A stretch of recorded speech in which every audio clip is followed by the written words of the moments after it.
রংপুর ৪ কাউনিয়া পীরগাছা আসনের সাবেক সংসদ সদস্য ও সাবেক বাণিজ্যমন্ত্রী টিপু মুনশির বিরুদ্ধে জ্ঞাত আয় বহির্ভূত প্রায় ৬ কোটি টাকার সম্পদ অর্জনের অভিযোগে মামলা করেছে দুর্নীতি দমন কমিশন দুদক। এছাড়া সাবেক বাণিজ্যমন্ত্রী টিপু মুনশির স্ত্রী আইরিন মালবিকা মুনশির বিরুদ্ধে প্রায় ৪.৫ কোটি টাকা জ্ঞাত আয় বহির্ভূত সম্পদ অর্জনের অভিযোগে মামলা করেছে দুদক। আজ বৃহস্পতিবার তাদের বিরুদ্ধে পৃথক দুটি মামলা করেন দুর্নীতি দমন কমিশন দুদক। ঢাকার সেগুনবাগিচায় দুদকের প্রধান কার্যালয়ের সংস্থাটির পরিচালক মোহাম্মদ আক্তার হোসেন গণমাধ্যমকে জানায়, টিপু মুনশির বিরুদ্ধে জ্ঞাত আয় বহির্ভূত ৫,৯০,২৭,৬১২ টাকার সম্পদ অর্জনের অভিযোগে মামলা করা হয়েছে।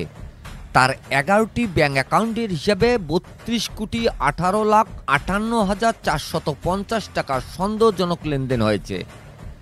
এছাড়া টিপু মুনশির স্ত্রী আইরিন মালবিকা মুনশির বিরুদ্ধে ৪,১৮,২৩,৭৩০ টাকা জ্ঞাত আয় বহির্ভূত সম্পদ অর্জনের অভিযোগে মামলা করা হয়েছে। তার ২ মেয়ে তানিয়া অনন্যা মুনশি এবং তৃষা মুনশির বিরুদ্ধে অনুসন্ধান শুরু হয়েছে।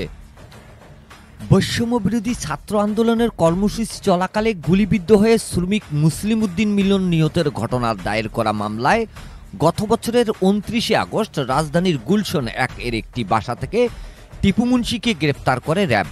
সেই মামলায় ৪ দিন রিমান্ড শেষে তাকে কারাগারে পাঠায় আদালত। তৈরি পোশাক খাতের ব্যবসায়ী থেকে রাজনীতিতে নামা টিপু মুনশি রংপুর ৪ আসনের পীরগাছা কাউনিয়ার সাবেক সংসদ সদস্য।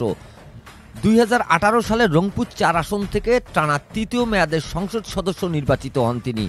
সেবার আওয়ামী লীগের টানা ৩য় মেয়াদে সরকার গঠন করলে বাণিজ্যমন্ত্রীর দায়িত্ব পান টিপু মুনশি।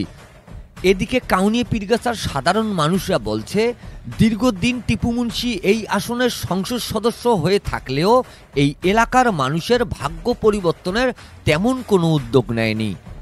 Mizanur Rahman, DRS news.